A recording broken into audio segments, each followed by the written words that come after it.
aqui, né, como nós já ouvimos a abertura do culto, é que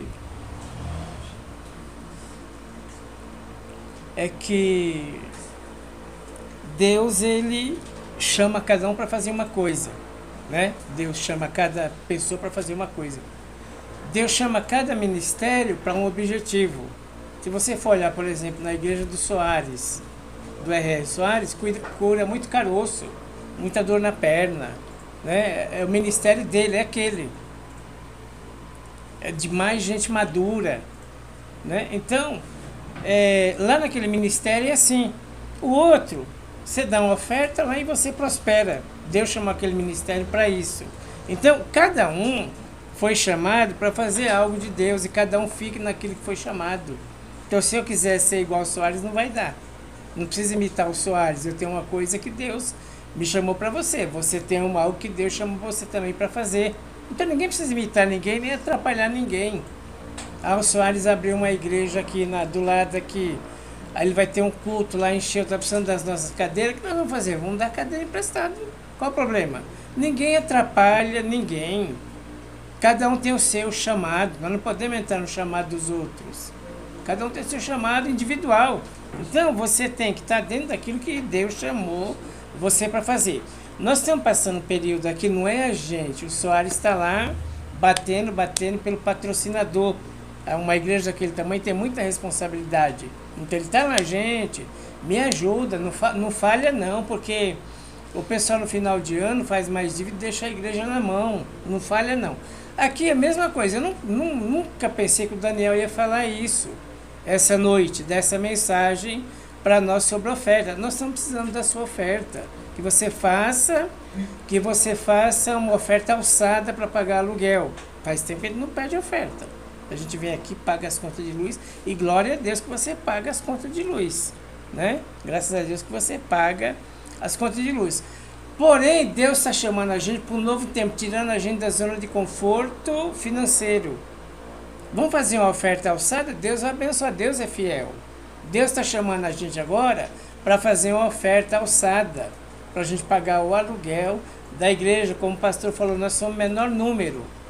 Então, é uma época, agora chegou a época, há tempo para todas as coisas. É uma época agora da gente se esforçar mais um pouquinho financeiramente, para a gente poder manter a igreja. Então nós precisamos fazer um esforcinho a mais agora, e eu creio que no meio disso tem bênção. Todas as vezes que acontece isso, que trava uma coisa, é porque Deus tem um milagre. Né? Deus tira a gente da zona de conforto, e o caso aqui é financeira. Né? Precisamos de uma oferta alçada para a gente pagar o aluguel da igreja. Nós somos uma igreja pequena, 2 pessoas que já recolhem a mão já faz muita diferença. Já dá um prejuízo grande para a obra. Então nós precisamos assumir essa responsabilidade. Cada um foi chamado para fazer uma coisa, né? O Soares lá entrou com caroço, sai sem caroço na hora. Aí vai abrir uma igreja aqui, precisa de cadeira, estamos aqui, ó. Se você precisar, pega aqui o microfone, pega aqui, amanhã você traz, mas ninguém atrapalha, ninguém. E a gente entende que cada um é chamado para fazer uma coisa, né? Então vamos fazer aquilo que Deus chamou a gente para fazer. Eu queria ler com você a mulher adúltera aqui, mas antes eu queria passar aqui em Tiago 3, Deus tem uma mensagem pessoal para você. Né? Deus tem uma mensagem pessoal para você, uma coisinha que você tem que corrigir. Então a mensagem é outra, mas aqui tem uma coisa que Deus quer que eu fale para você. O Senhor está me incomodando desde a semana passada para dizer isso para você. Ó. Ora, ao colocarmos freios na boca dos cavalos, para que eles nos obedeçam, conseguimos controlar todo o animal. Tiago está falando aqui, claro que o texto é sobre língua. A gente colocar, ele tá dando um exemplo, quando você coloca o freio na boca do cavalo, você puxa o cavalo, diminui a velocidade, você tem um controle do cavalo. Se não tiver, ele vai correr para todos os lados. Tem coisa na nossa vida, vamos falar de autoridade que Deus nos deu para a gente cuidar. Deus deu seu filho, Deus deu seu trabalho, Deus deu seu emprego, seu marido, sua esposa. E o que acontece? Tem momento que amizades, pessoas, elas querem tirar o que é da gente. Elas só vêm para tirar o que é da gente. Elas só querem tirar. O objetivo delas é tirar. Elas vêm lá do inferno para tirar o que é da gente. Sempre alguma coisa, ou emocional, ou espiritual, alguma coisa elas querem tirar da gente. E é nesse momento que você tem que cuidar daquilo que Deus deu para você. Você tem que pôr freio na boca do cavalo. Tem alguém atormentando você? Tem alguém querendo tirar as coisas de você? Tem alguém passando dos limites com você? Falando coisa que você já não é mais para ouvir isso? Mas a gente tem medo de falar, às vezes tem medo porque a nossa criação foi diferente, né? Nossa criação, nosso pai e nossa mãe aceitava tudo e nós crescemos com essa mentalidade que nós temos que aceitar tudo também, ouvir tudo de filho, o filho pode falar o que quiser e a gente não tem coragem para reagir, a gente não tem coragem para disciplinar, a gente não tem coragem para colocar o freio na boca do cavalo. Se nós não colocarmos a freio na boca do cavalo, o cavalo vai escapar e vai ficar caro lá na frente. Depois, para você pegar o cavalo que escapou, vai ser difícil. Então, nós não podemos ser covarde com aquilo que Deus está falando para nós nessa noite. Deus está mandando você pôr freio na boca do cavalo. Põe freio na boca do cavalo e deixa Deus cuidar. Se não colocar, o que vai acontecer? O cavalo vai ficar solto. As pessoas vão abusar muito da gente, vão falar coisa que já não é mais para a gente ouvir. Já passou o tempo de ouvir e a gente tem que ir lá e pôr freio na boca do cavalo, senão o cavalo vai crescer rebelde, o cavalo vai escapar, o cavalo não vai ter controle, gente vai se machucar. Então, o que Deus quer com a gente? Aquilo que Deus colocou embaixo da sua autoridade, você tem que cuidar, eu tenho que cuidar, eu tenho que pôr freio na boca do cavalo. Vamos dizer aqui que o pastor Daniel está pregando aqui, o Florisvaldo, o Pedro, a Bruna, os que ocupam aqui o lugar de pregação, e o pastor Daniel começou a falar muita coisa diferente. O que tem que acontecer? Nós temos que ir lá e pôr freio na boca do cavalo. Vai deixar a igreja assim? Não. Nós temos que ir lá e pôr freio na boca do cavalo. Ah, essa pregação não está certa, você está ensinando errado. Nós não aprendemos assim. Ou eu, ou o Florisvaldo, quem for. Lá na sua casa, você tem filho, está saindo muito da jogada, tem que trazer ele pôr freio na boca do cavalo. Ah, mas eu tenho medo. Ah, eu não sei como fazer. Esse não sei como fazer é questão da gente fechar o olho e meditar, ver onde está errado as coisas para a gente ir lá e corrigir. Para a gente ir lá e pôr freio na boca do cavalo, senão nós vamos perder o domínio do cavalo. E o cavalo pode ser uma pessoa, está te infringindo muito, está falando coisa que já não é mais para você ouvir, põe freio na boca do cavalo e deixa Deus cuidar. Já passou o tempo de você ouvir isso? Então vai lá e põe freio na boca do cavalo. Ah, é lá onde você trabalha? Estão falando algumas coisas para você que não está muito certo? Põe freio na boca do cavalo. Chama para conversar, fala, não estou gostando disso, disso e disso. Então, o que acontece? Deus quer que a gente tenha coragem para cuidar daquilo que Ele pôs na nossa mão. O que nós estamos falando hoje? De autoridade. Você usar mais a autoridade que Deus te deu. Senão o cavalo vai ficar solto. O cavalo vai para onde quer. O cavalo vai fazer o que ele quer. O cavalo vai sair disparado por aí, vai num dia, volta no outro. Então nós precisamos colocar freio na boca do cavalo. Ah, mas eu não tenho coragem, eu tenho medo. Deus está desafiando a gente hoje. Para a gente se levantar com a autoridade que Deus nos deu e colocar freio na boca do cavalo. Precisamos colocar. Ora, se pomos freio na boca dos cavalos para nos obedecer, porque isso é para obediência. Isso é para obediência. Também lhes dirigimos o corpo inteiro. Depois Deus dá o domínio. Depois Deus dá todo o domínio, mas precisamos colocar o freio na boca do cavalo. E a gente vai meditar assim, quantas vezes nós deixamos passar, o cavalo ficou livre. É que Deus é bom e tem misericórdia da gente. Mas quantas coisas as pessoas já falaram pra gente que não era mais pra gente ouvir aquilo. Era hora de pôr freio na boca do cavalo. Quantas vezes as pessoas já tiraram algo nosso, que não era mais para tirar, mas a gente, por medo, por receio, falta de competência, falta de autoridade, a pessoa vem e leva o que é nosso, numa boa, tranquilo. Mas é hora da gente pôr freio na boca do cavalo. É hora da gente chamar e falar, não faço mais isso aqui, não vai ser assim, não vai acontecer assim. E deixa que Deus faz o restante. Aí a gente confia em Deus. Mas tem alguns pontos aqui, e é claro que eu não sei com quem Deus está falando. Claro que é como o Flor pregou aqui, né? A gente está falando aqui, eu saio daqui é comigo. Aí me acontece a situação que eu vou ter que pôr freio na boca do cavalo. Então a palavra é para nós todos. Né? A palavra é uma espada de 2 gumes, corta para lá e para cá. Corta quem prega e quem ouve. Os dois são cortados pela palavra. Então nós precisamos colocar freio na boca do cavalo. E essa é uma palavra profética que eu estou dando para você. Se você não pôr freio agora na boca do cavalo, você pode se arrepender amanhã. Então o assunto é outro, mas isso aqui Deus está me incomodando para falar para nós como igreja. Usa a autoridade que Deus te deu. Conversa, se não tem autoridade, conversa com alguém, pede opinião. Você cria autoridade, cria força. Mas você está vendo que as coisas estão fugindo, vai lá e bota o freio na boca do cavalo. Porque se a gente não colocar, ele não obedece. Ele só obedece depois que a gente coloca o freio na boca dele. Aí tem obediência. Também eles dirigimos todo o corpo, depois a gente consegue domínio de tudo. Mas vamos colocar o freio na boca do cavalo. A mulher adúltera, Jesus, entretanto, foi para o Monte das Oliveiras.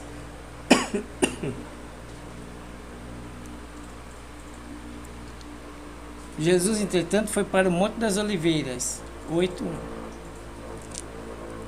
Foi para o Monte das Oliveiras. De madrugada, voltou novamente para o templo e todo o povo ia ter com ele. E assentados ensinava. Os escribas e fariseus trouxeram à sua presença uma mulher surpreendida em adultério. Então, nós estamos falando de 3 tipos de pessoas aqui. Primeiro, o escriba, fariseu, e nós estamos falando de Jesus. Escriba, fariseu e Jesus. Há um caso lá no templo, a mulher foi apanhada no ato de adultério. Ela foi surpreendida no ato de adultério e fazendo-a ficar de pé no meio de todos. Disseram a Jesus: Mestre, essa mulher foi apanhada em flagrante adultério. E na lei nos mandou Moisés que as tais sejam apedrejadas. Escriba, naquela época, era a pessoa que era autorizada a fazer a compilação da Bíblia. Era autorizada a escrever a Bíblia, era o escriba na época. Fariseu era uma seita religiosa que eles se achavam o melhor de todos. Ele já significa que eles são separados. Os fariseus eram separados de toda outra religião. Nós somos os melhores. E o outro escreve Bíblia. E eles estão invocando lá um poder. E eles estão dizendo que essa mulher foi apanhada em ato de adultério. E a lei manda a gente apedrejar ela. Tem gente, você pode escrever Bíblia. Você pode estar na igreja, você pode escrever Bíblia. Você pode ser de uma religião separada maravilhosa. Mas nós podemos escrever Bíblia, ser de uma religião maravilhosa e carregar a morte dentro de nós, carregar o julgamento dentro de nós. Aí eu escrevo Bíblia, mas se errar, manda pedra nela. A minha religião é maravilhosa, é separada, é a melhor. Minha igreja é melhor, mas se errar a gente manda pedra. Por quê? São pessoas que escrevem Bíblia, ela não só lê, ela escreve. Tem uma coisa, ela escreve Bíblia. Mas elas carregam a morte dentro delas.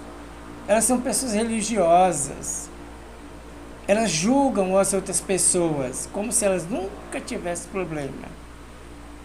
Elas caçam o problema dos outros, como se elas não tivessem problema. Então vive dentro dessa religião, dessa capa religiosa, dessa bolha religiosa. Eu escrevo Bíblia, mas se você errar, já viu, eu sou o primeiro a te julgar. Vou te julgar até arrancar o seu couro. Aí eu escrevo Bíblia, eu sou de uma religião maravilhosa, mas se você errar, eu sou o primeiro a jogar pedra. Por quê? Porque são pessoas que estão envolvidas com a religião, mas elas carregam morte dentro dela. E tem o terceiro que é Jesus. Jesus tem o Espírito Santo. E o terceiro diz assim: olha, ninguém te condenou, nem eu te condeno também. Vai e não peques mais. Quem tem o Espírito Santo perdoa outras pessoas. Não fica julgando. Não carrega morte, não carrega julgamento. Não pode ver nada que julga. Da mesma forma que você julga, você vai ser julgado também, do mesmo jeitinho que nós julgamos, nós vamos ser julgados. Vai acontecer alguma coisa na nossa vida, nós vamos ser julgados, do mesmo jeito. Nós vamos ser julgados. Então, são pessoas que carregam, escrevem Bíblia, maravilhosas, escrevem livros, né? Aquelas pessoas que você olha, fantástica, mas elas carregam a morte dentro delas. Quem tem o Espírito Santo, a mulher vai, ninguém te apedrejou. Cadê seus acusadores? Foram embora. Foram embora. Então vai, porque nem eu te condeno. Não vamos ficar condenando pessoas por causa do erro delas. Nós não temos nada a ver com isso. Você não tem nada a ver com o erro de outra pessoa. Quando é que Deus vai nos abençoar? Quando é que a gente vai ficar maduro? Quando a gente vê o erro dos outros e orar. O Senhor tem misericórdia, está lá no erro, ajuda aquela pessoa lá. Não julgar. Não ficar julgando, carregar morte e julgamento dentro de nós. Podemos até escrever Bíblia. Não só ler, nem só carregar, mas escrever. E tem gente que escreve Bíblia, tem uma religião maravilhosa, mas carrega a morte dentro de si, vão apedrejar. Não pode vir um probleminha que é jogar pedra. Vamos acusar. E o homem cheio do Espírito Santo, ele não acusa ninguém. Ele não tem morte dentro dele, ele tem vida. Né? A senhora errou, a senhora adulterou, mas eu vou falar uma coisa para a senhora. Vai, não peque mais. Não viva no erro aí. De novo, vai, não peca mais. Para que não aconteça coisa pior para a senhora.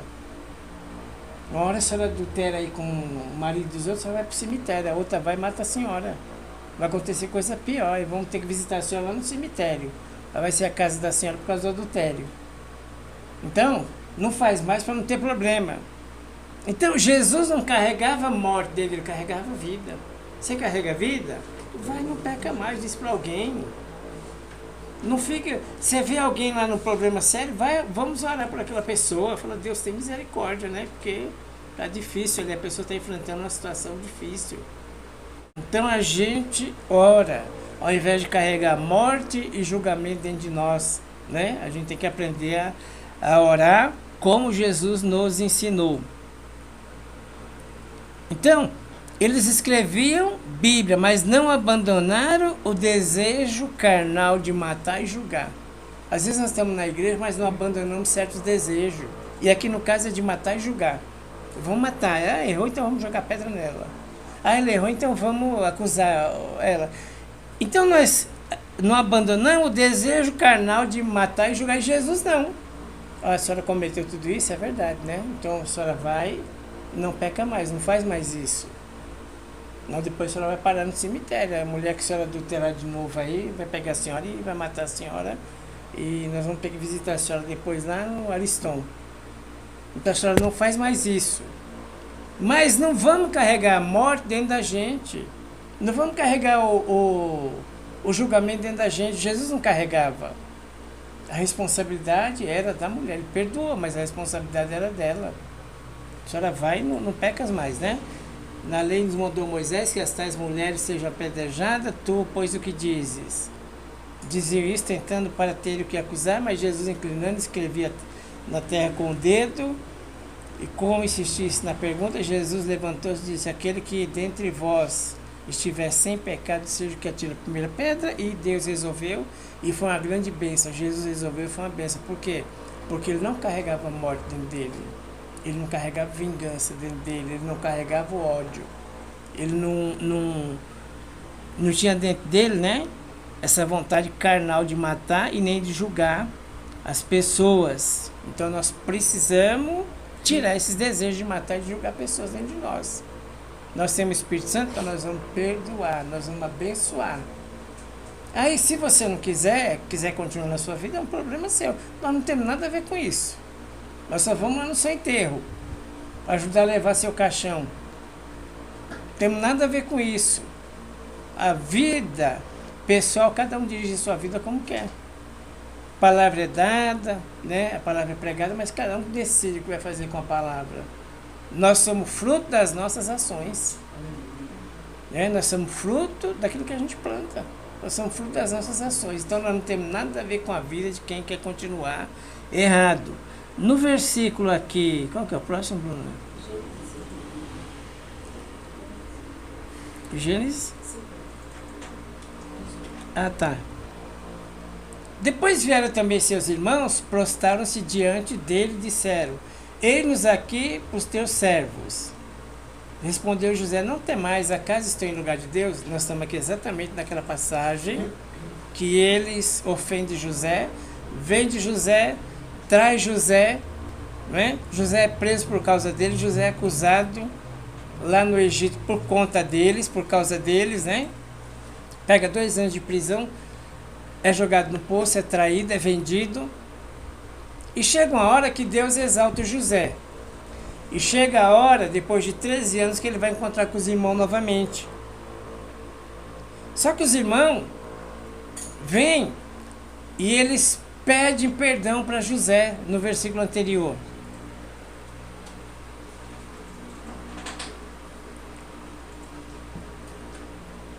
Depois vieram também seus irmãos e se prostraram. Ô José, nós viemos pedir perdão para você.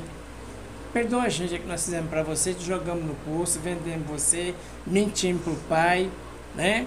Aí você foi preso por causa da gente, aconteceu um monte de coisa ruim na sua vida por causa da gente. Mas a gente queria que você perdoasse a gente. E o José disse para eles assim, respondeu José: não temais, não tenha medo. José era a pessoa que carregava a vida. José era a pessoa que ele não carregava injustiça dentro dele. Ele não carregava ódio, ele não carregava acusação. Ele falou: gente, não tem medo não, acaso estou eu no lugar de Deus? Deixa Deus cuidar dessas coisas. Deixa que Deus vai cuidar dessas coisas aí. Por quê? Porque José era como Jesus, carregava a vida. Carregava, né, desejinho carnal de devolver, né, de julgar, julgamento não, ele carregava a vida. Quando você perdoa, tem coisa que dá a sensação que você é bobo, mas é o diabo que coloca isso. Quando você perdoa alguém, e aqui tem uma condição, para você perdoar alguém, a pessoa tem que vir se retratar com você. Ela tem que vir e falar: eu joguei você no poço, você me perdoa? Eu fiz um mal, rapaz, me perdoa, joguei, você foi vendido por minha causa. Aconteceu tanta tragédia na sua vida, por minha causa, você me perdoa? Perdoa, não estou no lugar de Deus não, vamos deixar tudo na mão de Deus. Não quer dizer que você é bobo, quer dizer que você está tirando de você a morte, o julgamento, e Deus vai continuar cuidando das coisas. De quem te feriu, de quem te maltratou, de quem te vendeu, de quem te traiu, de quem falou mal de você. Deus vai continuar cuidando, você perdoa, você tira a morte de você e o julgamento, mas Deus vai continuar ali. Mas aqui tem um caso, aí ele fala assim, no outro versículo: vós na verdade tentaste o mal contra mim, porém Deus o tornou em bem para fazer como vês agora, que se conserve muita gente em vida. Não temais, pois eu vos sustentarei. Vai ter, você errou contra mim, mas vai ter provisão para você. Por quê? Porque você se arrependeu. Você se retratou. Você é um cristão que você se retrata. Ó, eu errei contra você. Me perdoa. Eu fiz coisa errada. Então vai ter sustento. Vai ter sustento e vocês também vão morar numa casa boa lá na terra de Gozem. Tem uma terra lá, vocês vão ter habitação, vão ter solo e vão ter suprimento também. Mas por quê? Porque houve arrependimento. A pessoa veio e se arrependeu. Quem não se arrepende vai continuar no sofrimento. Está falando mal de você, está acabando com você, está destruindo você, mas vai continuar no sofrimento se não vier e não se retratar. E a gente também, quando a gente faz mal para alguém, quando é possível, a gente chega lá e se retrata. Fala: me perdoa, eu fiz um mal aí, você me perdoa, hein? Quero pedir perdão por isso e por aquilo. E aí o que acontece? A provisão de Deus na nossa vida quando há um arrependimento, um conserto, quando há a gente quebra a aliança, mas a gente vai e conserta. Ah, mas essa história você já conhece, mas se fulano não quiser, problema dele. É ele com Deus, mas você tem que fazer a sua parte. Nós temos que estar sensível ao Espírito Santo para fazer a nossa parte. tenha medo não, eu vou sustentar vocês. Depois tudo nós fizemos para você, eu vou sustentar vocês. Mas por quê? Porque vocês vieram. Se não vem, negativo. Nós vamos dar de bobinho. Tem um critério. Tem a sabedoria de Deus. Se não chegar, não falar, me perdoa aí, eu estou fazendo mal para você. Mas eu perdoo sim, eu vou sustentar você ainda. Ainda vou aqui, ó, dar um solo para você morar, uma casa, e vai ter provisão na sua casa também. Agora eu estou em cima aqui, Deus me exaltou, eu vou abençoar vocês. Mas por quê? Porque houve um acerto de aliança. Os irmãos vieram pedir perdão para José. Perdoa o que a gente fez com você. Sim, não estou no lugar de Deus, está tudo certo, né? Assim os consolou e lhe falou ao coração. José habitou no Egito, ele é a casa de seu pai e viveu 110 anos. Quando ele morreu, ele falou assim, você lembra quando ele morreu? Ele falou assim, quando eu morrer, se subir de volta lá para a terra, leva meus ossos. O Egito era um lugar tão ruim para José, ele prosperou, ele cresceu, mas não era o lugar dele no Egito, não. O Egito não é nosso lugar. Ele falou, quando eu morrer, leva até meu osso desse lugar. Prosperou no lugar que ele não queria. Prosperou no lugar que ele não gostava. Você vai prosperar em lugar que você não quer e você vai prosperar em lugar que você não gosta. Deus vai te exaltar. Aleluia, Deus. José não gostava do Egito, ele não amava o Egito. No tanto que ele fala assim, quando eu morrer, leva até meu osso desse lugar. Não deixa nem meu osso aqui, porque eu não gosto desse lugar.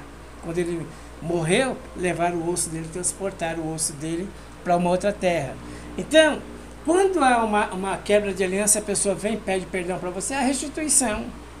Mas se ela não pede, não tem restituição, não tem como restituir. É hora de você pôr o freio na boca do cavalo. Aqui no outro versículo, é Tiago 4,10, né? Olha, humilhai-vos, atitude nossa. Humilhai-vos na presença do Senhor. Quem é o Senhor? É Deus. Ele vai te exaltar, mas depois que você se humilhar, se você não se humilhar, Deus não te exalta. Como é que nós vamos ficar exaltando gente que não se humilha, gente que é orgulhosa? Não tem como a gente exaltar, ajudar gente orgulhosa. Humilhai-vos na presença, até Deus é assim, é o princípio. Se você vier na minha presença se humilhar, eu vou exaltar você. Olha o princípio, até com Deus é assim. Então a pessoa está matando você, malhando você, mas ela não quer se humilhar.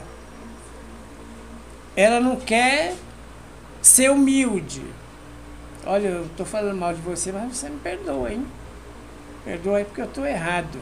Ela não quer se humilhar, ela não quer ser humilde. Quem não se humilha nem para Deus, Deus não exalta. Está escrito aqui, ó. Humilhai-vos na presença do Senhor Deus, e Ele vos exaltará. Se você não se humilhar na presença de Deus, se eu não se humilhar, não tem exaltação. Não tem como Deus nos exaltar se não houver um arrependimento, uma humilhação. Tem pessoas que vão ficar lá na humilhação, no sofrimento, vão ficar lá, não tem como você ajudar. Porque não há um arrependimento. Quando se arrepende, sim. Quando há um verdadeiro arrependimento, sim. Eu vou te dar até um solo. Vou te dar uma provisão. Vou te suprir, porque agora eu posso, eu tenho. Mas quando não há uma humilhação, não tem como a gente ajudar. O próprio Deus fala isso. Humilhai-vos na presença do Senhor para que seu tempo Ele vos exalte. Atos 7,54.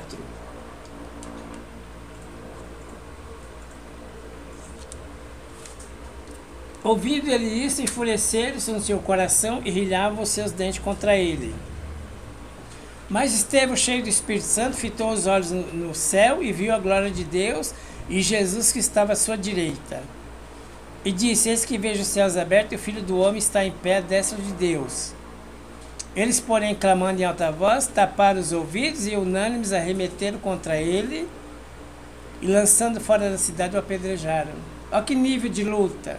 Você já foi apedrejado? Eu também não. Mas é um nível de luta, hein? E a gente fica triste por tanta coisa pequenininha, só porque fulano não ligou pra mim, só porque fulano não me convidou. Daniel fez uma festa lá e nem me chamou.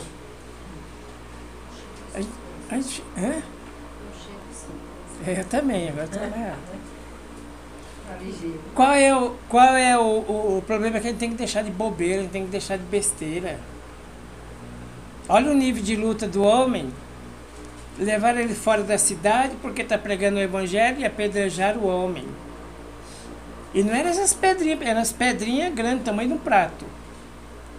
Aí levava ele num beco sem saída, colocava ele lá, apedrejava, aquele monte de pedra cobria ele de pedra, aquele monte de gente jogando pedra, aí o sangue escorrendo no meio das pedras, assim, ó. Era assim que se fazia. Ele todo coberto de pedra. Embaixo das pedras aí o sangue saindo. Ele está olhando lá o sangue do Estevão correndo. No outro versículo. E apedrejava Estevão, que invocava e dizia: Senhor, recebe o meu espírito. Então, ajoelhando, clamou em alta voz: Senhor, não lhes impute esse pecado. E dizendo essas palavras, adormeceu. Senhor, não conta esse pecado da vida deles, porque eles não sabem o que fazem. Irmão, Deus olha as pessoas assim. Tem gente que está perseguindo tanto você, tem gente que fica ali perseguindo você, mas eles não sabem nem o que estão fazendo. Por quê? Porque seu coração é bom, seu coração quer ajudar, você quer fazer de um jeito, quer fazer do outro, e eles nem sabem como é o teu coração. Então, Estevão está no nível de luta e está dizendo assim: Senhor, não conta como pecado na vida deles, não risca isso aí, não põe pecado na vida deles, porque eles não sabem o que fazem. Estou pregando o evangelho, estão me jogando pedra aqui, me matando, mas não sabem nem o que fazem. Irmão, tem gente que não sabe o que faz. Pode estar dentro da igreja, mas não sabe nem o que está fazendo. Como Estevão falou, e o próprio Jesus, quando está lá na cruz também, que ele está sendo crucificado, ele olha para os romanos e fala: Pai, eles não sabem o que fazem. Eles não sabem quem eles estão matando, eles não sabem o que vai acontecer. Então tem gente que faz alguma coisa com você, mas eles não sabem o que estão fazendo. Tem outros que já é questão de rebelião. Fica ali te maltratando, como fizeram com José, só que os irmãos de José vieram se retratar. Enquanto não houver uma retratação, eles não conseguem receber nada. A gente é assim, nós temos que se retratar. Nós temos que pedir perdão. Quando a gente ofende alguém, é claro que às vezes se ofende alguém, a pessoa não quer mais perdão, não quer nada. Ela não tem esse entendimento que nós temos. Mas é um problema dela. Pelo menos você tentou. Né? Se ela não quiser, é um problema dela. E você vai orar para Deus, dar um encontro, quem sabe um dia, né? Você consegue se retratar. No Lucas 23. Quando chegaram ao lugar chamado Calvário, ali o crucificaram, bem como os malfeitores, um à direita e outro à esquerda. Contudo, Jesus dizia: Pai, perdoa, porque não sabe o que fazem. Então tem gente que faz alguma coisa pra gente, mas a gente fala: perdoa, porque não sabe nem o que estão fazendo. Eles não sabem nem o que fazem. Então, repartindo as suas vestes, lançaram sorte. Mateus 4. Terra de Zabulon, terra de Naftali, caminho do mar, além do Jordão, da Galileia dos gentios. O povo que jazia em trevas e uma grande luz, está em trevas. Às vezes nós apagamos, nós vivemos em trevas. Uma escuridão sem tamanho. Nós fazemos coisa que a gente se desliga de Deus. E a gente começa a viver em trevas. E viu uma grande luz. E aos que viviam na região da sombra da morte, resplandeceu a luz. Aí o que vivia na região da sombra da morte, né? Viu lá uma grande luz, resplandeceu a luz, que é Jesus. Daí por diante passou Jesus a pregar e dizer: olha, eu sei o que falta para você sair das trevas. Você está na escuridão, não está entendendo nada, não está vendo nada, você está em trevas. Mas eu sei que como sair dessas trevas, o começo é se arrepender. Irmão, tudo na nossa vida, o começo é arrependimento. Às vezes nós precisamos orar para Deus sondar o nosso coração, ver onde nós estamos errando. Nós temos que ter coragem. Olha, Deus, mostra onde eu estou errando aqui, o que eu tenho que fazer, onde eu tenho que voltar. Porque é melhor se consertar com Deus do que o sofrimento, do que o preço que se paga. A melhor coisa ainda é passar vergonha, se arrepender e pedir perdão do que ficar no sofrimento, porque o sofrimento é caro. Então eles estão lá na sombra da morte, a região da sombra da morte, tudo escuro, não tem alegria, não tem nada. Aí Jesus começa, chega lá e fala: eu sei que vocês precisam de arrependimento.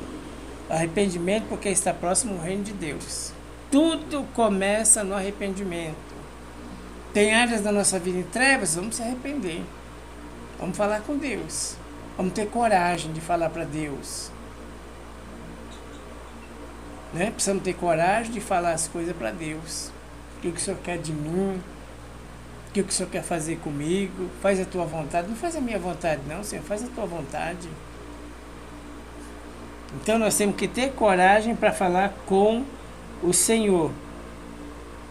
E não podemos ter medo, não podemos ser covarde. Às vezes tem uma situação na família, né, no trabalho, e por causa da nossa criação, mas eu não fui criado assim, a gente não tem força para lutar contra aquilo, mas precisamos pedir força para o Espírito Santo, para a gente colocar freio na boca do cavalo. Porque se o cavalo se perder, o cavalo nunca vai aprender a obedecer se não tiver freio. Então pai e mãe é o limite. Tem que ter um limite, tem que ter um respeito, tem que ter um limite. Então a gente não faz o que a gente quer. Então tem coisa que a gente tem que pôr freio na boca do cavalo. Eu tenho 3 filhos, 3 moravam comigo, hoje cada um mora num lugar. Eu estou vivo. Continuo vivo. Eles continuam vivos também. E comendo sonho, bolacha, tomando leite. Cada um continua vivo. Mas nós temos que pôr freio na boca do cavalo. O cavalo não pode ficar sem freio. Tem alguém aí passando dos limites com você, precisa pôr freio na boca do cavalo. Senão você vai virar escravo do cavalo. E é uma obra de Satanás. Satanás quer mudar as coisas. Satanás quer fazer o cavalo andar em cima de você.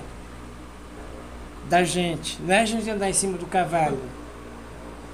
Né? Satanás quer fazer o cavalo andar em cima da gente. Não tem coragem, tem medo, não sei o que vai dar, pode se matar. Aí fazer o quê? Né? Mas nós precisamos tomar uma posição para a gente não sofrer amanhã. E nem as pessoas ficarem tirando as coisas da gente. Falando mais coisas que a gente... Não é? Passou do tempo da gente ouvir isso. Sueli, você encontra alguém, Sueli, tudo bom? Um abraço aí, tudo bem? Eu lembro de você quando lá em 79, quando você comia calango frito. É época de ouvir isso hoje, a Sueli não é época mais não. Falar, você está atrasado, hein, amigo? Você só lembra disso? Seu olho só olha coisa ruim? Você não lembra de uma coisa boa na minha vida? Então está na hora a gente pôr freio na boca do cavalo. Não precisamos ouvir mais certas coisas, não somos obrigados a ouvir mais certas coisas, né? Precisamos pôr freio na boca do cavalo. E Deus vai direcionar você qual é o cavalo que você tem que pôr freio na boca dele. Amém?